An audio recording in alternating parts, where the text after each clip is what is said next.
C'est la première fois en fait que je vais passer sur le site de GrowWatt. Donc simplement pour dire que bon, je suis ravi d'être un revendeur en fait de ce genre de produits qui pour moi sur le marché tunisien, parce que je travaille sur le marché tunisien, est à mon avis un des meilleurs produits que l'on puisse voir ici. Bon, un des meilleurs produits de par ses qualités techniques. Bon, aussi, il faut le dire, aussi un très bon rapport qualité-prix, mais aussi beaucoup d'avantages. Des avantages en fait liés par exemple au monitoring. Donc pour le monitoring, en fait, on va utiliser ce qu'on appelle une clé Wi-Fi.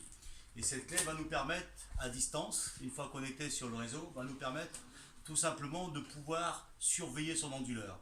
Pouvoir surveiller son onduleur, ça veut dire voir sa production, mais aussi avoir des alertes lorsqu'il y a un défaut qui pourrait provenir soit du réseau ou bien encore, pourquoi pas, du champ solaire. Côté réseau, ça serait plutôt un problème de surtension ou bien de chute de tension qui fait que de par ce fait et de par la norme VDE, l'onduleur sera obligé de se déconnecter et aussi des défauts qui peuvent être aussi liés en fait tout simplement à la fréquence du réseau. On peut aussi, grâce en fait, à une application sur Android, qu'on peut aussi utiliser bien sûr sur un ordinateur, un PC, visionner en fait la courbe de production de la journée. Et on peut aussi à distance, soit depuis son iPhone ou bien depuis un Android ou encore depuis un PC, modifier si on le veut la tension de fonctionnement, la plage de tension de fonctionnement. Pour nous en Tunisie, c'est malheureusement quelque chose d'important parce qu'on a de gros problèmes de fluctuation de tension et le fait de pouvoir agir à distance évite aussi une perte de temps.